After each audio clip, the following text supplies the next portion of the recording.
You got it. Continue, share screen.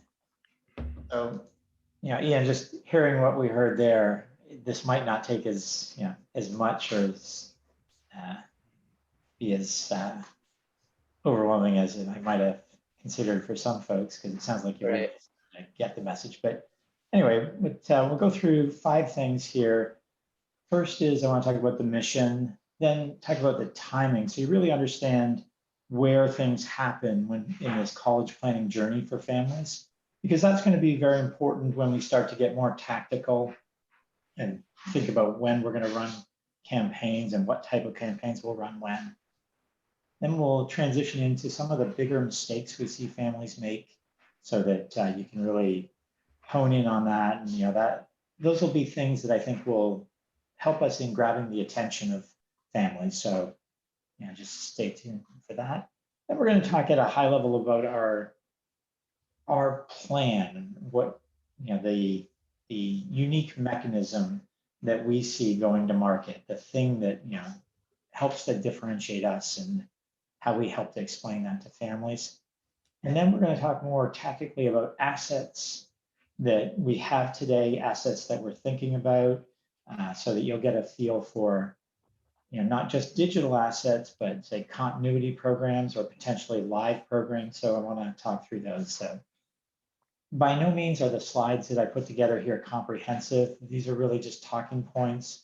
Roman and I will both have ideas we'll be sharing. We want to hear your ideas. So none of this is, hey, this is in stone and nothing's going to change. It's all about a place to start to iterate and sort of collaborate. So does that make sense, Ian?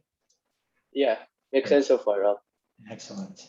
Okay, so the mission, I mean, I heard you articulate it just moments ago, but it really is making college more affordable for more families. And with that sort of target market of not the super low income that are just going to automatically qualify, but sort of that middle tier of families, right? I don't make so much money that I can just write a check, but I definitely make a good salary. Like I've got a good paying job. I get, a paycheck every couple of weeks. I can save a little bit, but maybe not enough. So it's those families that we're really targeting here. And that's really the core of who we're going after and the core of what we're trying to solve. So I'll pause there, see if you have any questions about our mission, or Roman, if you want to add to that. The only thing I would add, Rob, is Ian, for purposes of just to give you some concrete numbers. I'm sure it's the same in Philippines, where you have different like these metropolis centers where salaries are higher, but so is cost of living. So it's just more expensive to live there. Same thing is the same in the US, and the financial aid system doesn't look at our living expenses. It only looks at income. And so people who live in these higher cost of living areas have higher incomes, which ends up making it harder for them to qualify for financial aid. But at the end of the month, they don't have any more money left over than the person living in kind of a cheaper area of the country and a lower salary. And so to give you some parameters, I think that once the average household income in the US, I just read, was about $58,000 a year. Okay. And we're probably aiming for people between that 58 to 150, maybe $200,000 mark. Rob can maybe correct me or fine tune this a little bit better, but generally people earning above $300,000 a year are not going to qualify for financial aid. Okay. And people that earn less than 50,000 are automatically going to qualify. So they can still benefit from our courses because they will also make mistakes that will cost them some lost financial aid, but it's generally those people in the like that $100,000 to $150,000 range. They're the ones who have the hardest time. Okay. Yeah, just to kind of, we'll give it a little broader range. That's fine. 75 to 200. That's Yeah, I mean, at some point, when people get closer to that upper income, there are certain misconceptions that they have because they heard from friends or they read online that, look, you're not going to qualify for financial aid, so don't even go through the process. And Mhm. that's one of the biggest mistakes that I know Rob is going to cover, but this will give you some more concrete numbers. Is this something like a pre-qualifying thing for us? Like people come to us for financial aid, and we ask them what's their income range? You know, we've tried something similar. I think we have some ideas that we can share with you in the assets piece, Okay, all right, almost like sure. building a little app that helps people go through the funnel. But generally, people, I'm assuming this having done the financial work in other areas, but people don't usually give out that kind of information immediately Yeah. from the very beginning. There needs to be some kind of a relationship built. There needs to be a reason they understand why we're asking the question. So if Mm, we develop a logical questionnaire, almost like a little mini app, then yes, we can certainly ask. okay. But we can't just generally ask off the bat because I doubt people are going to self-select and tell us that kind of information. Same thing with email, same thing with, phone numbers and names. People tend to be pretty skeptical as a whole. Right. And that's good. I don't mind that. Yeah, Okay. agreed.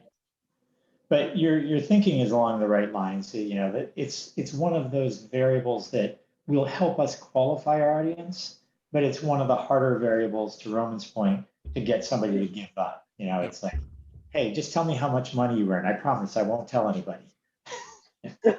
So Yeah, makes it's a little sense. hard, but your thinking is right. It's definitely one of those qualifying questions we can use if we can find a good way to get that information. So. Mhm. Okay. Okay. Any questions on sort of the mission then, or what we're solving for? No questions so far. Okay, very good. So then we'll go on to sort of the timing. And Roman, I'm going to lean on you a little bit here, but Mhm. the major ones that are sort of the really firm, widely accepted, and they are dates that the government is putting on our prospect base. So it's not something we need to even worry about creating sort of a sense of urgency. It's done for us. And the number one, in my opinion, is the FAFSA.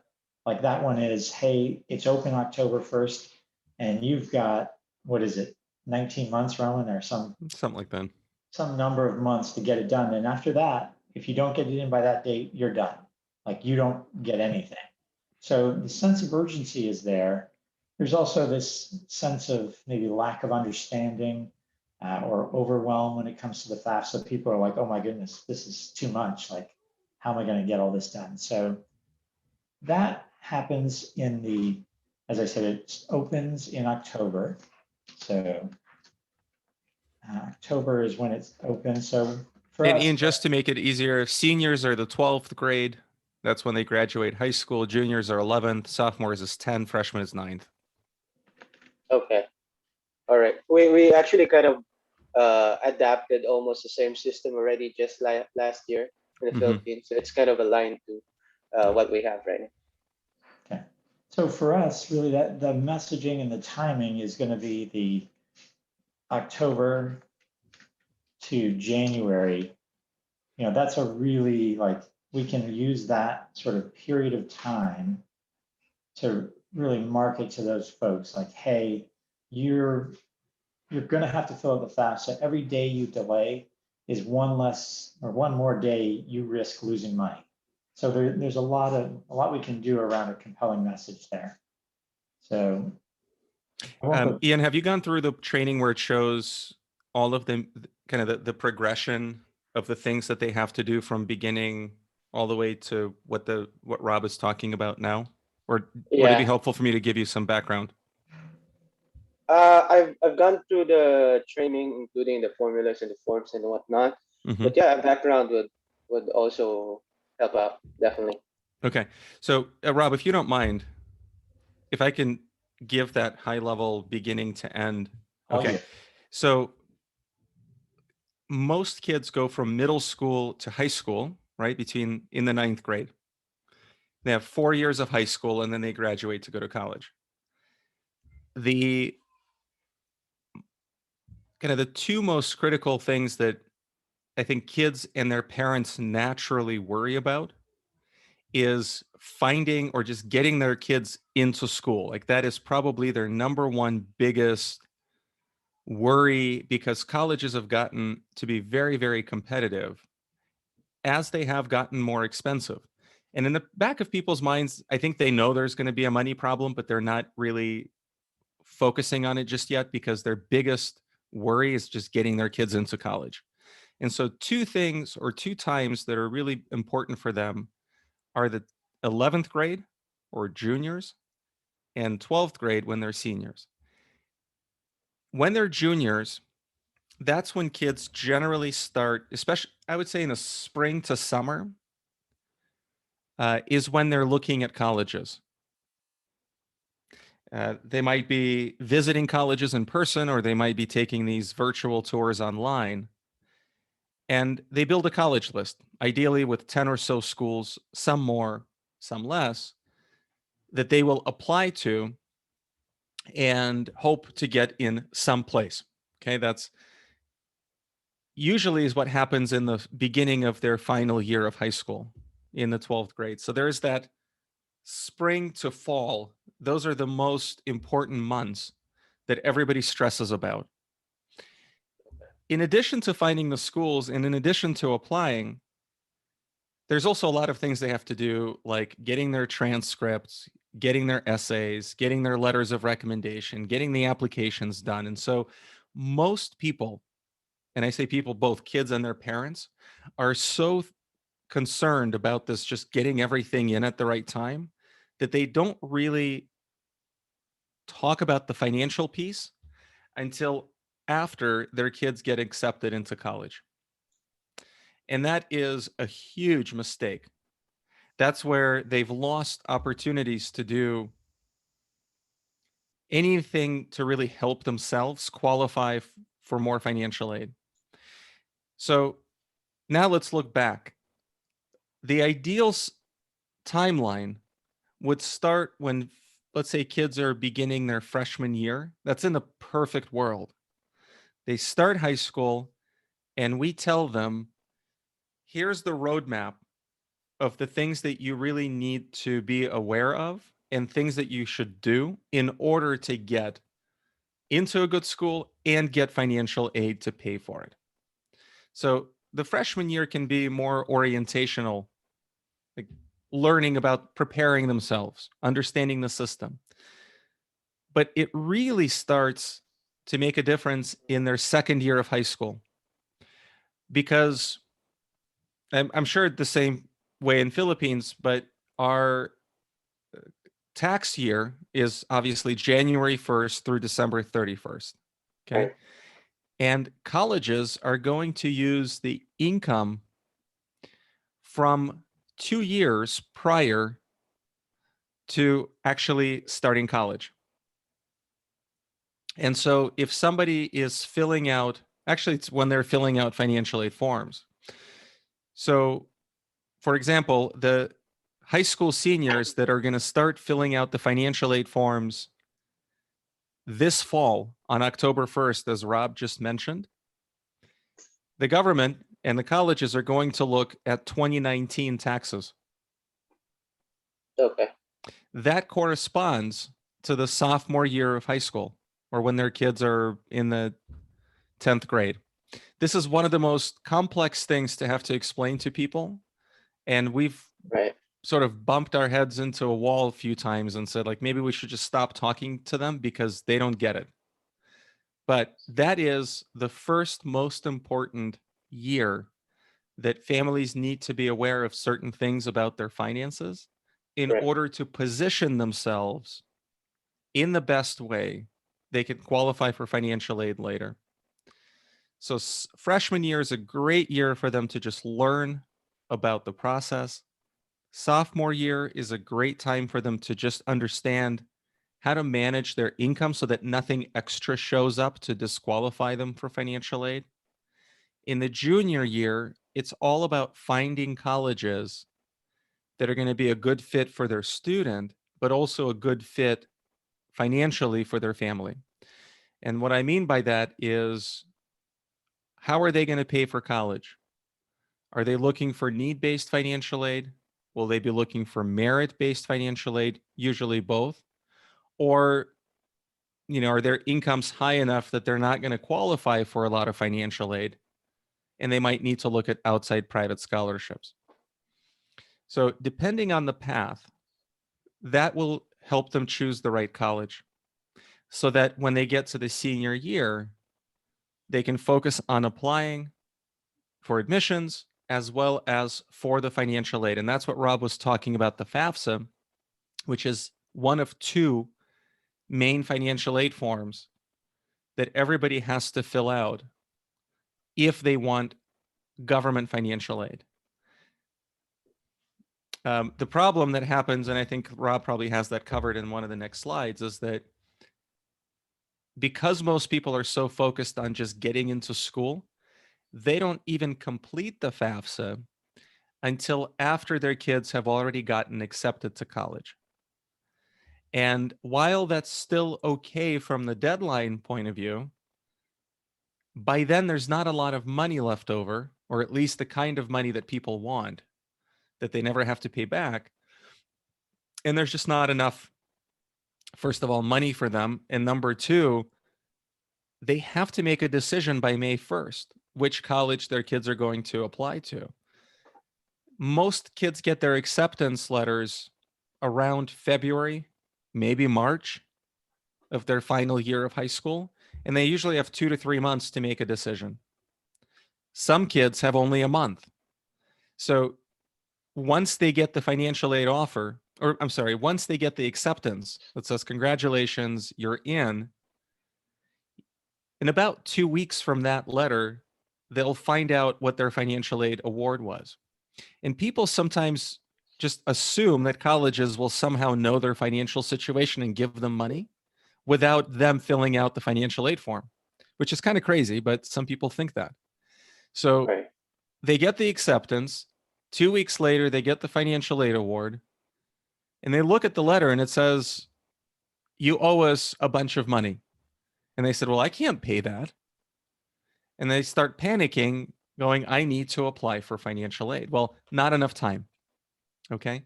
Now, some people might have applied for financial aid earlier, but they might have made mistakes, or they might not have done it in the right or incomplete. There are a lot of reasons why their mistakes might happen, and they don't find out about them until it's pretty much at the final month or so before they have to make a final decision. So I may be getting ahead of myself, but I wanted to kind of give you that 4-year timeline, that if we could get people early enough to pay attention, ideally, they would start from the very beginning when they start high school. The reality is that people are naturally procrastinators. Oh, yeah. Financially, most people know that they're not where they want it to be, or not where they hoped they would be. And so they kind of neglect to pay attention to their finances because it's a source of fear. It's like if you ignore the problem long enough, it might go away. Right. Well, it doesn't, but people are naturally like that. And so what we discovered is that it's harder to educate people, but it's easier to catch them and help them when they're looking for help, because they're now desperate for money. And that is what Rob was talking about. That's what happens in the senior year, usually in that early months of winter or spring, when their kids get in and they get a big bill and they freak out. So if we can catch them 6 months earlier, when the FAFSA first opens up, we think we have a much better chance of grabbing them and their attention than we do, for example, a sophomore or a junior, certainly not a freshman family. Right. All right, which actually gives me more clarity and context about what we do. Because initially, I think it's what the family thinks too. Like initially, well, I thought of us as like helping us with the FAFSA, that right in the moment thing. But right now, um, though I had it in the training, but it gives me more clarity right now that really it's the entire pre and during college life cycle, right? So yeah, that's very helpful, Roman. Good. What I want to do is just share some thoughts on that in terms of it's the subtle difference between want and need. Like there's what we think they need is full college planning, and that's their, that's what they need. What they want is somebody to fill out the FAFSA for them.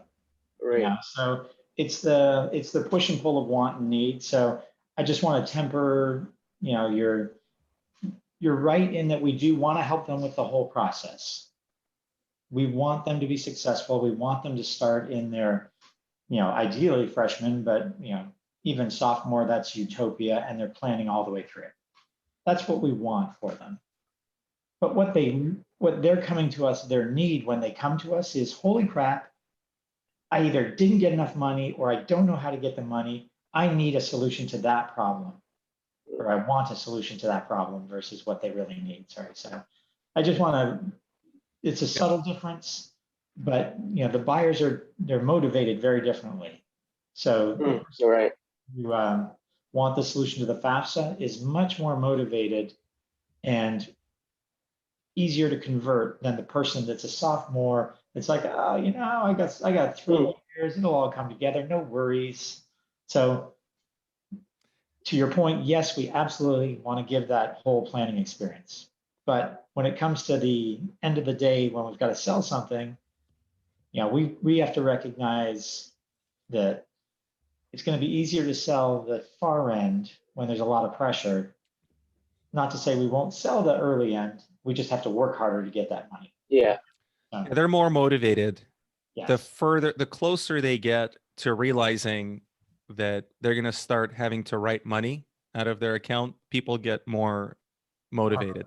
Yeah. The only one thing I would add is to say that there's another thing that happens is that the US government started the financial aid system in the mid 60s to cover a pretty small gap between the cost of colleges and the average middle income person's salaries. But over the last, 50 years or more than, so the cost of colleges have gone up much faster than incomes have. And so there's this now bigger gap that exists between how much money average family has and the cost. And the financial aid system doesn't really have enough money to bridge that whole gap with just free money. And the government started the loan program in the 70s as a way to help middle income families, like maybe get a little extra that they need. Well, as that gap continued to get bigger, instead of finding ways to help people actually bridge the gap or forcing colleges to lower their cost, the government just started giving out loans to basically anybody that needs it. And it's the only type of loan that a family can or a person can get where there's virtually no checking of whether or not they can actually afford to make the payments and whether they'll actually be able to pay the full amount back. So it's not like buying a car. It's not like buying a house, not even like buying a damn refrigerator. Like they're going to run credit score to see, are you going to pay us back? The government doesn't care. They don't run your credit. They only ask questions that are very, very high level that everybody virtually qualifies for. And so because families are unaware and generally financially uneducated in the US, they end up thinking that it's okay to borrow a ton. And it's just that same procrastination mindset. It's like, we just got to get our kid into college, then they got to get the kid through college, and then we'll figure it out later. Or the kids will figure it out later. Yeah. And the financial pressure that the kids and their families are under is crazy. It's changing the younger people's lives entirely. So this is not just about money. We really want to help families understand that they don't have to take on all this crazy amount of debt and graduate 10 years behind financially where they could be, right? Because it's going to take them decades to pay it off. And that's one of the things that we wanted to tackle. Now, that's probably more altruistic, but it's something that you need to also know because it's the mindset of the average person Yeah. that will just borrow because Americans love debt. We pay for everything with credit cards. It's not a cash-based society. So it's just something for you to know. Yeah. Well, it's actually something positive for the Americans because we don't really have here like the federal aid that you get the debt-free money. I am a recipient of a merit aid, but no, not the federal ones that you have right now. All right, Rob, sorry, let's Yeah, no problem. No, I think that, so I think this slide just gives you that sort of recap of where the things are happening. So we'll move on from there and we'll tackle the biggest mistakes we see families make. And this is by no means an exhaustive list, but it's one of the highlights of it. So, you know, Roman alluded to this earlier, but it's starting too late. I mean, when you're starting after your kid has already applied or has been accepted, you know, the ship has sailed. You've got almost no levers you can pull. You know, there's not a lot you can do. And so to Roman's point, if we can get them earlier in the process, you know, ideally years earlier, but even months earlier, they're going to be in a better spot than they would had they, you know, already filled out the form incorrectly or whatever it might be, which kind of leads into the next one. They're not doing the right things, and more specifically, not doing the right things at the right time. So, you know, those are probably the top two sort of things I see and hear that we see families doing. So next is they're not filling out the forms correctly. So they don't understand that there are levers even in the forms that they can pull to reduce what they report and therefore qualify for more income, which partially is due to the fact that they're in a rush. They're just trying to get it done. They're not thinking about doing it properly or holistically. They're really just, hey, get it submitted so I can get on with it. You know? And then this one is one where a lot of people just throw up their hands and be like, nope, I make too much money, I can't apply. And then, you know, here, one of the big lessons learned for families is that there's two financial aid systems. There's the need-based system, which is strictly based on your income. So, you know, you make too much money, you're not getting any need-based aid. It's black and white. Where that number is, you know, you can, that's when knowing how to fill out the forms correctly could potentially influence your need-based aid. But the second system is the merit-based system, which is based on your kid and your kid's accomplishments.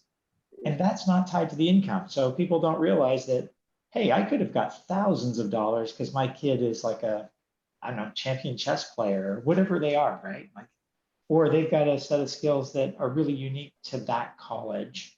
And that college may want to bring them into the fold.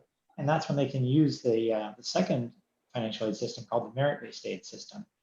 So that's a big point of contention in terms of educating people that there are two systems and they need to understand that. So, Hey, Rob, one other thing I just wanted to add here is that the US, like I'm sure many places, but when it comes to its college system, it's kind of it's become more of a marketing system than an educational system.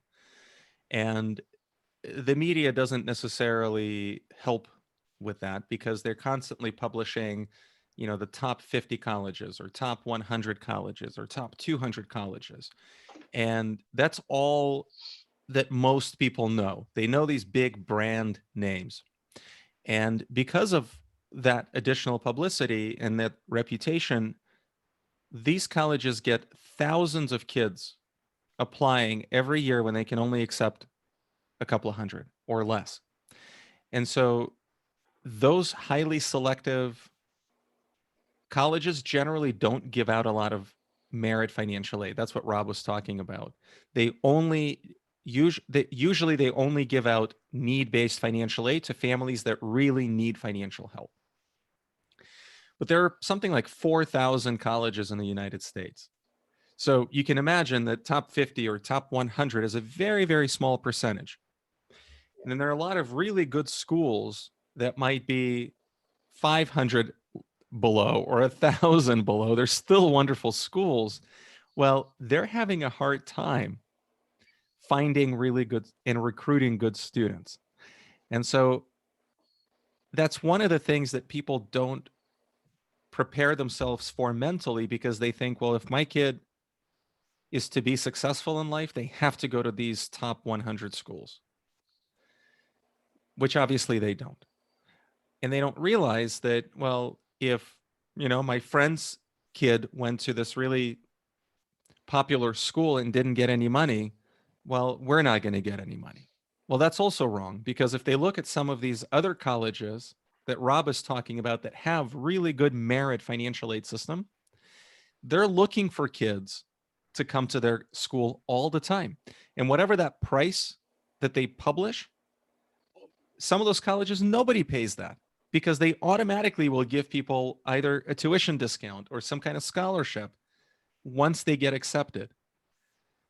But a lot of people don't realize that. And so they get scared by, let's say, that high published price.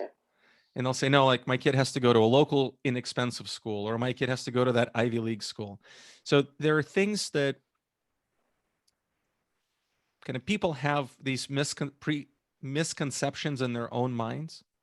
And I think we need to be better at articulating that in a way without saying, hey, you dummy, listen to this. Like, instead we can say, did you know, and really help change people's perspectives, that you don't have to look at the top 100 and your student will still be very successful.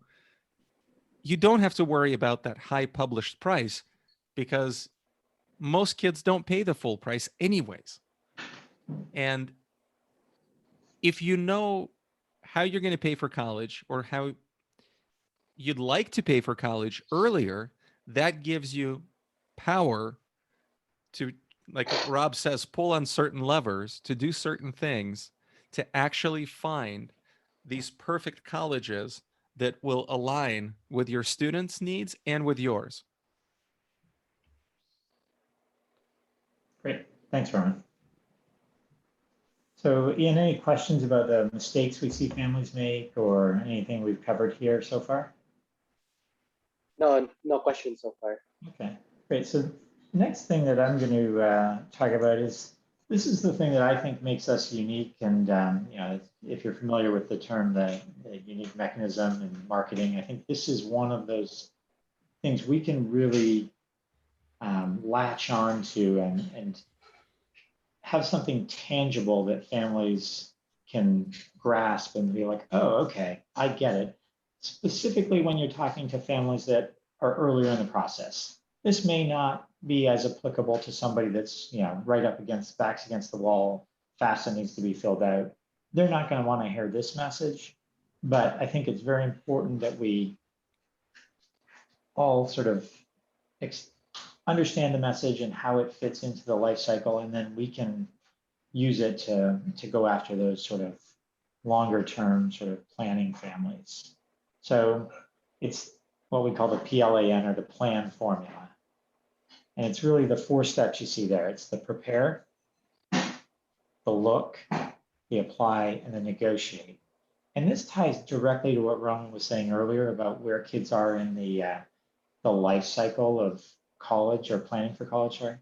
So first thing you want to be doing is preparing. And ideally you want to do that in your freshman or your sophomore year. That's the utopia time to do that. Then you move into your junior year. Again, that's grade 10. 11. Sorry, 11. Thank you. So prepare is grade 9 and 10. The looking for colleges is grade 11 when you're a junior. So they want to be going into Roman's point, somewhere between, 10, maybe a few more, a few less, really depends on the kid. But that's the step in the process called look. And then we move into the apply. And this is the FAFSA. So this is directly targeted at grade 12 seniors. They need to apply both for the college itself and for financial aid. In that same year, post getting their acceptance letter and then specifically their financial aid award letter, they need to negotiate. They need to know that they can go back and ask for more money. So I like to say, I've done a few posts around, your financial aid award is not written in stone.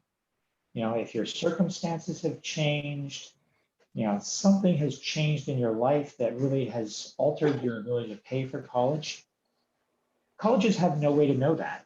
And you need to know that you can reach out to them and explain that to the financial aid officer. Hey, I've had, my grandma's sick. She now lives with us. I have to pay all these extra healthcare costs. I lost my job. My income's been cut in half, whatever it is. That's an opportunity at the negotiate phase. Again, still in as a senior before you enter college, you can do that. So it's really giving people a formula, the PLAN formula or plan to help get their kid into the best college possible with as little debt or no debt. So that's really the formula here that I wanted to share with you. And Roman, I'll pause and let you add anything you have there. Thanks. Yeah, the one thing that, so we came up with this acronym, and that's why Rob is saying it's more unique to us. So we just chose plan as a word that people can relate to and explain there's a reason and benefit of planning. And we broke it down in the 4 most essential steps. These are like the milestones that any family who's looking for an ideal outcome would have to go through. The negotiate is the only thing I do want to expand upon, because colleges don't like that word.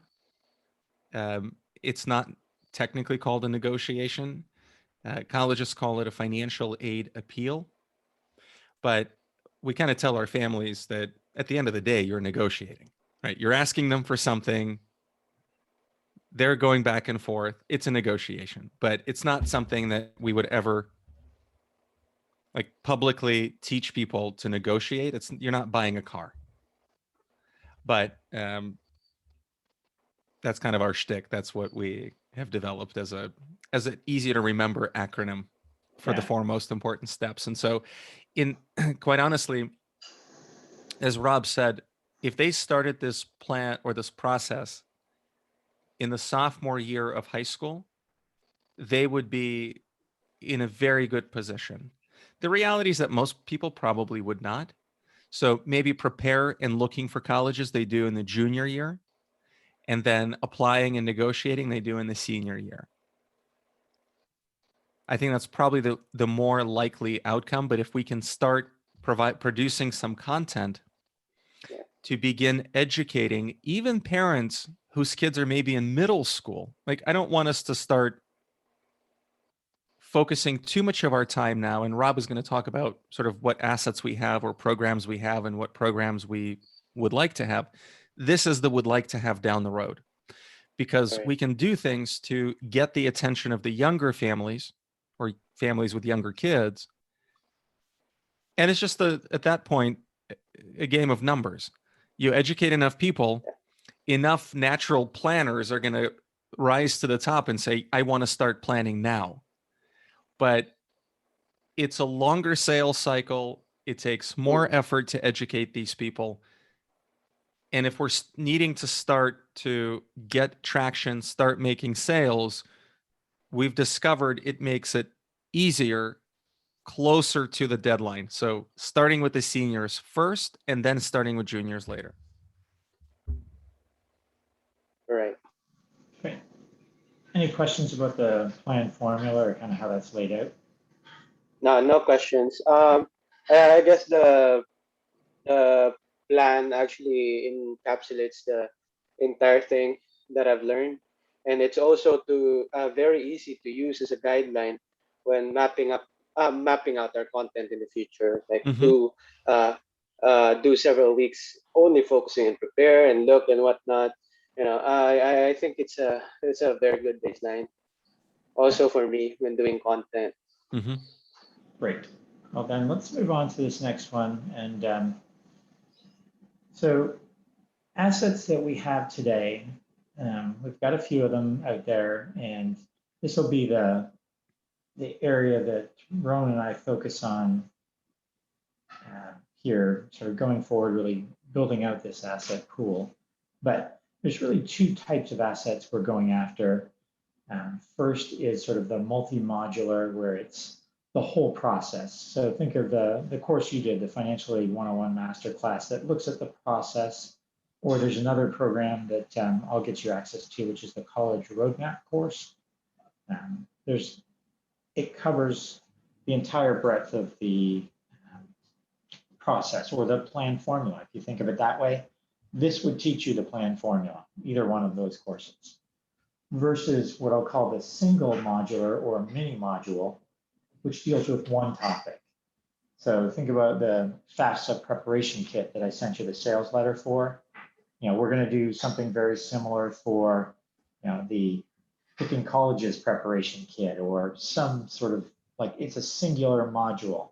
There'll be another one that's negotiating, negotiate your financial aid award. So it'll be just one module, one topic, and it'll go deep on that topic. So those are really the two types of programs. And then Roman, I'll just give me 1 second, then I'll pause Mhm. for. And then there's two forms of delivery. There's the strictly online or digital. There's the combination of the two. So think of one as the digital as like a one-time purchase. You buy it, you're done, you take the program. And then we're also in the future looking at a continuity type program that's, you buy it, you may get access to the digital content, but you'll also have sort of a live interactive component to it. And not to say we couldn't do some digital content that also has a live interactive component, but right now it's Camp A, strictly digital. Here you go, enjoy. Camp B would be a continuity program, which is the combination of digital and live. So I know, Ronan, you've got a few thoughts here, so I'll pause and hand the ball over to you. Well, the only thing I wanted to say is I do think that FAFSA preparation kit is going to be multi-modular. Well, yeah, I agreed. It'll be multi-modular, but it's dealing with one topic. It's Right. like the Yeah. FAFSA preparation. There's all these will have multiple modules, but Right. when I say multi-modular, I'm more referring to like freshmen, sophomore, juniors, seniors, covering the whole breadth of the experience. Whereas the single or mini module is just one piece. Like if you're a senior and this is your problem, take this course. Yeah, to use the plan as the framework. So a multi-modular a comprehensive multi-modular course would be that plan roadmap formula. And it's explaining each one. It might not give you the how to, but it pretty much covers multiple milestones, or that whole framework. Then I see the second type of course, which is still multi-modular, but it's topic specific. So maybe it's the P or the L or the A or the N, and we break them out specific to their timeline in that journey.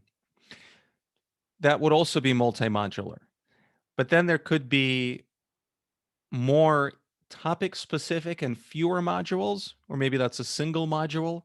That's like how to fill out the FAFSA, or how to look for the colleges, or it could be a mini course on how to prepare yourself financially, but it only covers a very, very high level, simple terminology, not the how to from beginning to end. So the content can become more accessible and easier to consume, and we can schedule it so that they can buy this in kind of order of their learning and desire, whatnot. But those are courses. And then, as Rob had mentioned, the whole continuity, something that we had flirted with and we thought it might be easier to do. And then we both realized it's a heck of a lot of work. Let's just start with courses and eventually we'll get into the continuity. The benefit in continuity, it's almost like some of the other online marketers, they do the monthly fee kind of a thing. And then they say, in addition to, and like the benefit of doing monthly is that you have access to up-to-date information, right? So maybe once a week or every other week, we host a call, we talk about a topic.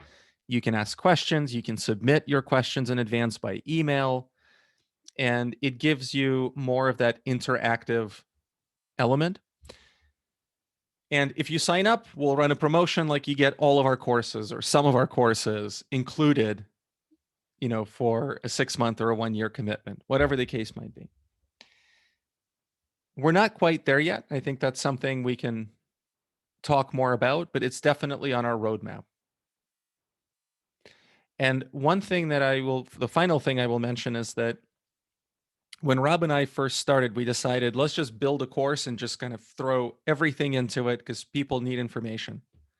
And I think what we both realized, it's just confusing and it's hard to get through, and people lose, I don't know if they lose interest or they lose confidence. Maybe it's both. And so we realized the need to simplify. And instead of just telling people what to do and how to do it, at first, maybe we need to teach them why they need to do something and why that's going to be of benefit to them. And so you can almost see it as a funnel. Like, this is the topical, grab them, then you go a little deeper and then learn how to. So with that being said, I want to come back to where Rob started, which is right now, we think our focal point should be on creating easy to consume, helpful content for the most motivated buyer, Mm. which is the parent of a high school senior that will start applying to colleges in about a month and a half or 2 months. And we need to push on them to fill out the financial aid form at the same time without waiting until they've applied or until they've accepted. And that's where the FAFSA preparation kit comes in. I do think that it's still multi-modular, it's just focused multi-modular course. Yeah, I personally think it's really a combination of several things, like pushing out easy to understand infographics, giving them social proof that this is a proof that this happened because of a proper planning or proper FAFSA filling out all the forms. So now this person has 100% of the needs supplied. So I think it's really that, and pushing it out to the hyper-targeted audience that really needs them at this phase. Yeah, and that FAFSA preparation kit technically covers the A and the N. But we decided to exclude that because this as a term or as the combination of words are going to be clearer and probably more motivating for people than calling it the plan formula or the apply and the negotiate. Mhm. Even though at the end of the day, that's going to be the core content of those two steps.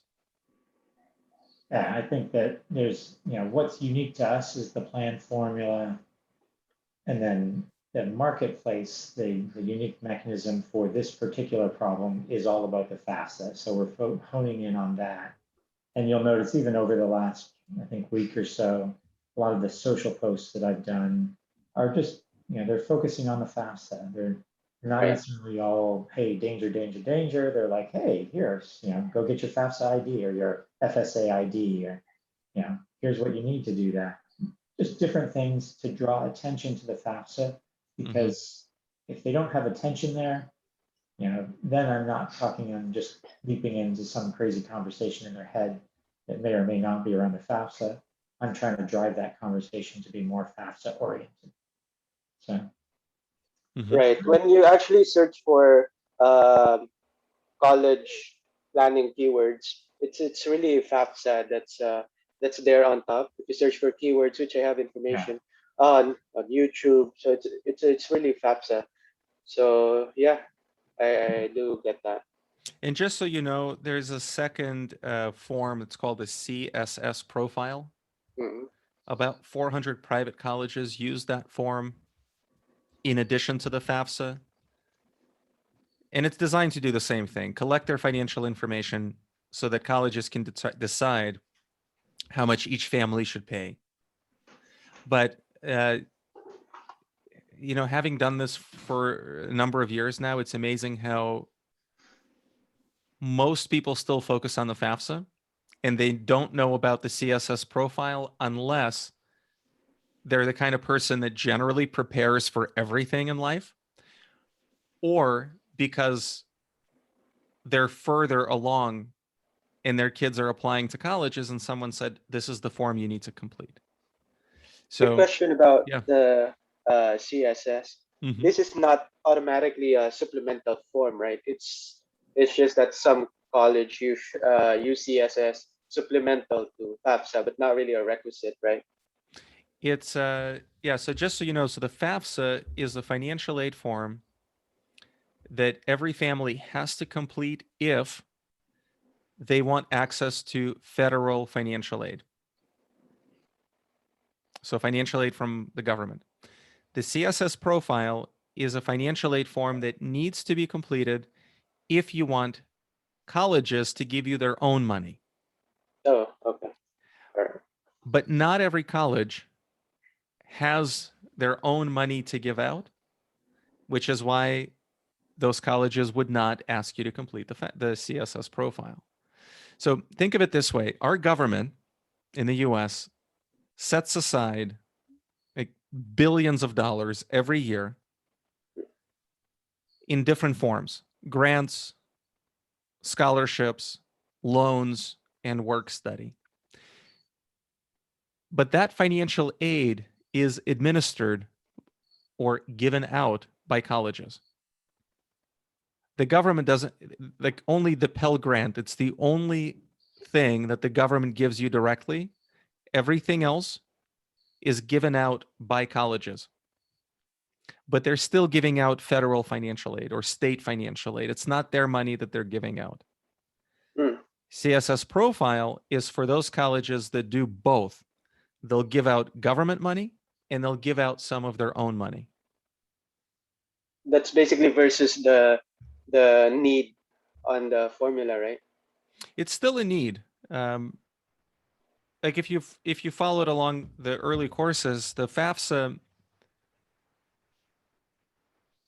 asks for financial information. So things like income, savings, and then personal factors about a family to determine something called their EFC, Yeah. which is the expected family contribution. It's the expected amount of money that a family, the minimum amount that a family should pay.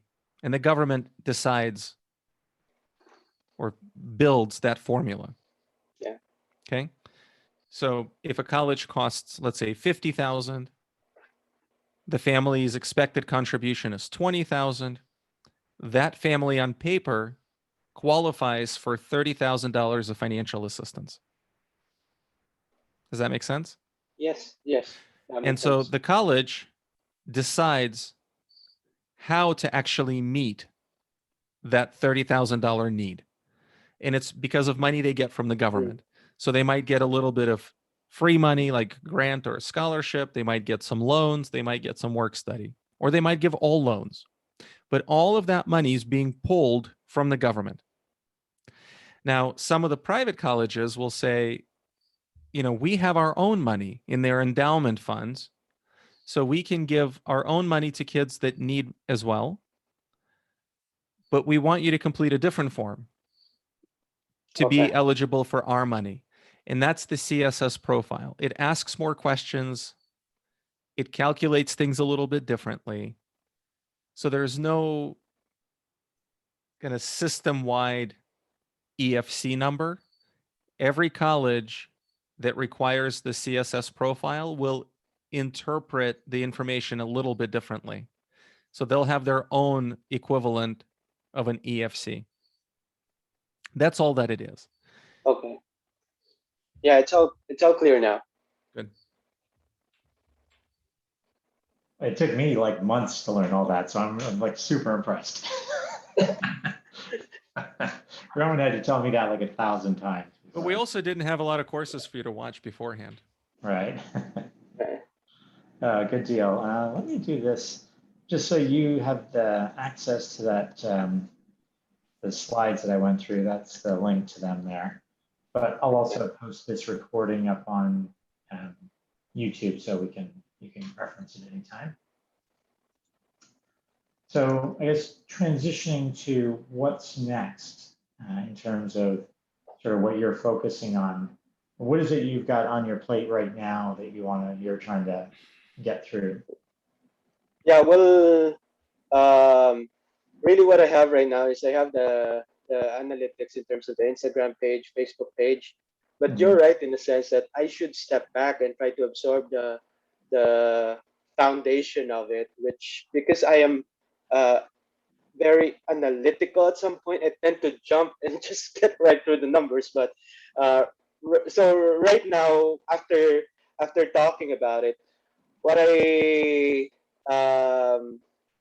really think is I will run through the drive. So I will turn that analytics that I have, and I also have the 2,500 audience. So I will look at their profiles too, and I will do some more research and kind of like map them based on our content, so that we can, or based on the content on the drive, so that we can create a content calendar.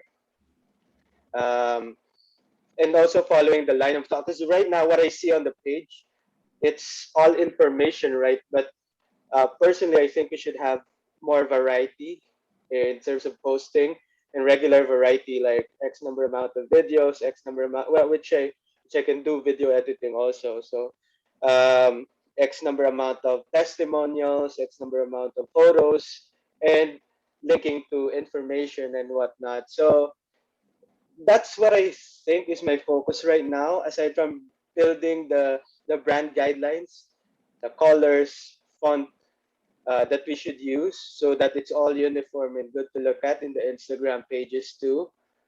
And also optimizing the Facebook profile, changing the cover photo, improving the logo, so that we can change the profile photo also, and putting some SEO and most commonly searched keywords, putting them all in the about me section, so we're easy to find also. But on Okay. your perspective, Rob, what do you think is uh, your thought on how we should proceed this week? No, I think you articulated perfectly where I'd like to see us go is to start to get that foundation.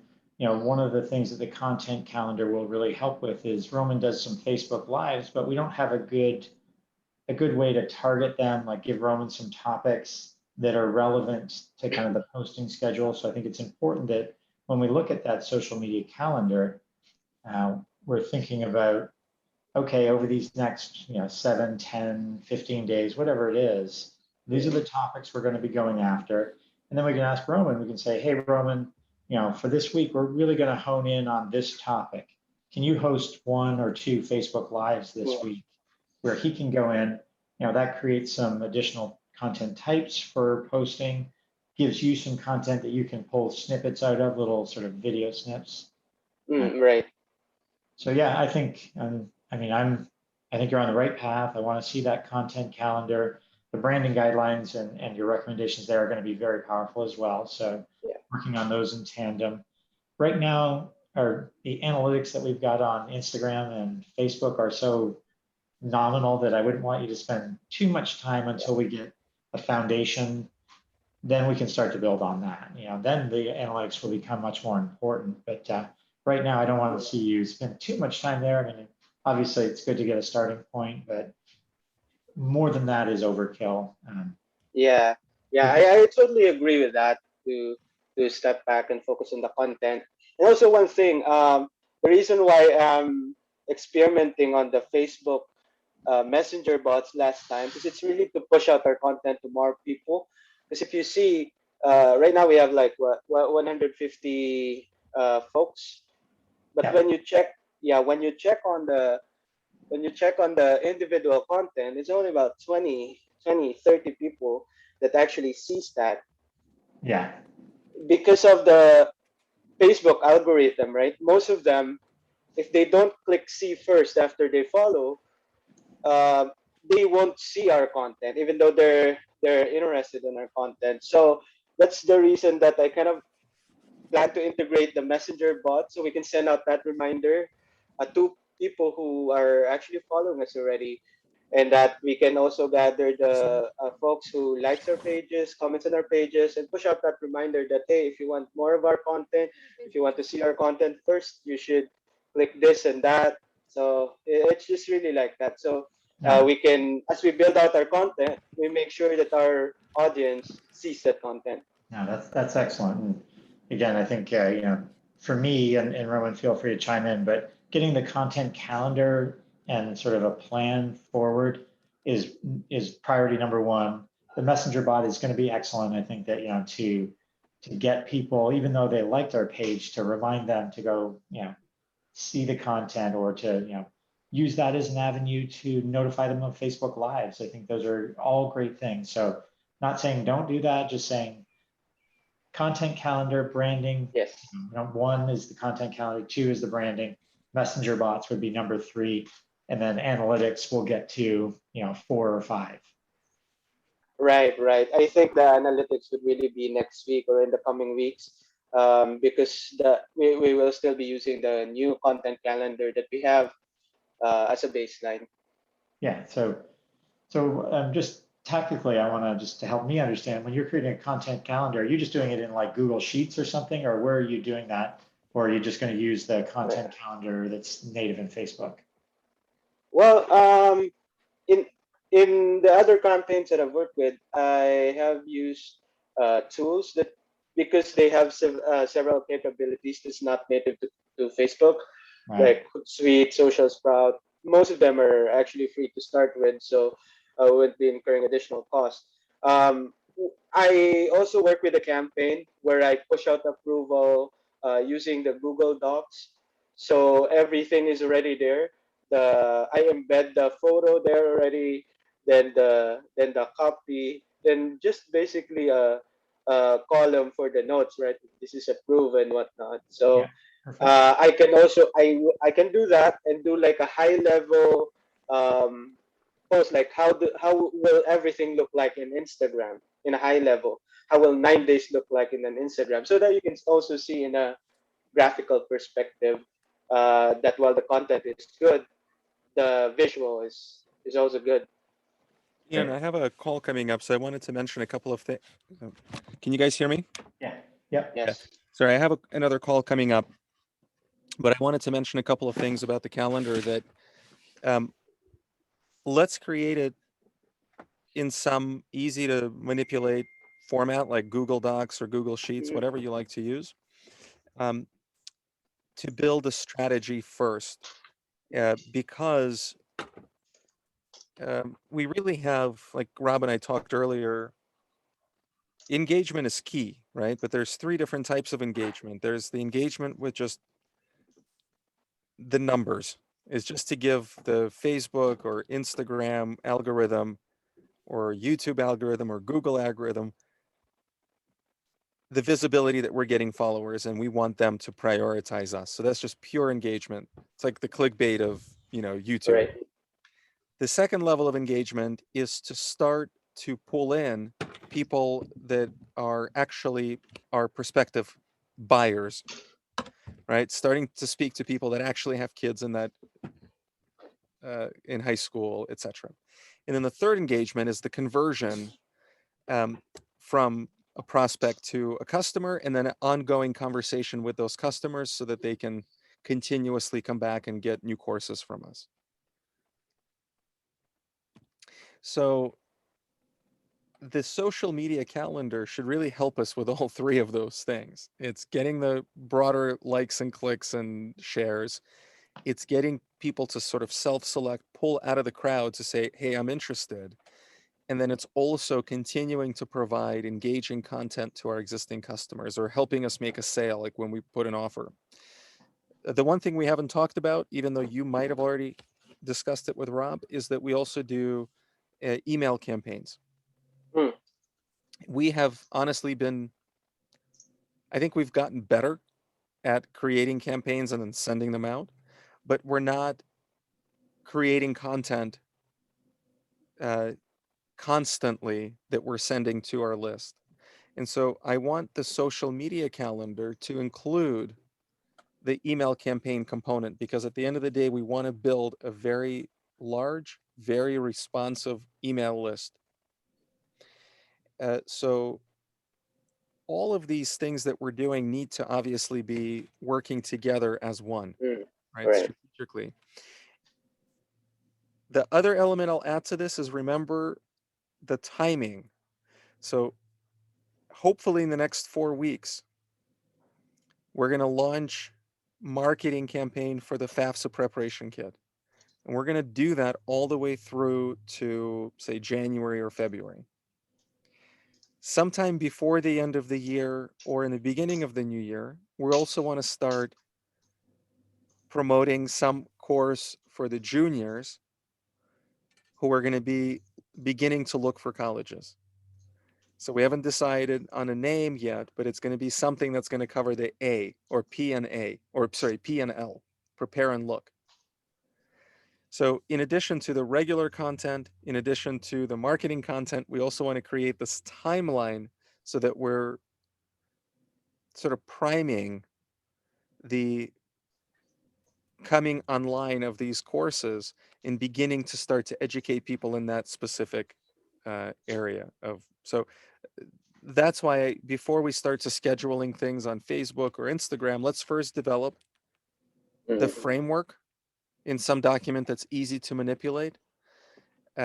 If you can get started on that this week, and maybe before the Yeah. end of the week, we can circle back again. And the three of us will really shape that calendar. And in its final version, you can be in charge of running the social stuff. I will have a clear set of content that I need to create on Facebook Lives. And then Rob is going to maybe have some clear way to help us create the email campaigns and whatnot. So we'll all be dividing and conquering, but part of a cohesive strategy. Agreed. Right. Yeah, I agree on building the calendar for the first couple 3 days and eventually meeting up after that. So if we can do some revisions before the weekend, and probably we can start pushing out content by next week as well. But what I plan in terms of the build is really putting some taggings as well, or is this part of the P, the L, A, N, and tagging the content type, so we'll know Right. which content type we will increase over time, and several taggings too, so that it can help us. But yeah, I totally agree with everything that you said. How much time do you think you need to get the first draft? Uh, well, on top of my head, I think 2 days, but I will start working on it right now, for the full day. So Let's do this. Let's just do a check-in on Wednesday and see where you're at. So Wednesday, Yeah. same time. I'd love to just have you walk us through kind of where you're at in the calendar, okay, so that we're starting to get a feel for how you're progressing. I don't want you to go too deep into it and then be like, oh, no, we need to be going this way versus that way. So, and I'm around all day, Roman's around, so just reach out if you have any questions. But yeah, I'd really like to get that rolling. As Roman said, if we're doing it just even to start with in Google Docs where we can edit it, if there's a tool that is going to be more efficient down the road, we can definitely jump on that. yeah. Just for now, I want us, to use something simple we're all familiar with, and that it'll help us out at least getting started. Yeah, we'll start with Google Docs. I have a template already in terms of Okay. doing social media calendar in Google Docs, so works for me. Excellent. Well, that's great. Also, Rob, I think in the next hour I will send out palette recommendations, color recommendations. So I can also put that in the as I map the content out. Okay. I already have that info. I'll just send it to you. Rob, I was going to say, if you guys, when you continue these conversations, if you want to just book a time on the calendar, whether it's Wednesday or Thursday or Friday, just so the three of us can circle back on the initial draft of the calendar, and let's shape it together. So maybe by the end of the week or early next week, mid next week, we'll have a pretty clear schedule for the next few months. Yeah, And then we can tactically decide who is going to create what kind of content so that it ties together. And then Ian, meanwhile, you can figure out the whole look and feel, the Yeah. fonts, colors, and all that. So Yeah. you'll be the orchestrating, right? You'll be the Sure. conductor telling us what music you want us to play. Okay. Good? Sure. Wednesday, same time works for me. okay, great. Yeah, I'll forward you an invite. We're already on the calendar, Roman, so we'll just use that meeting for right now. Sounds good.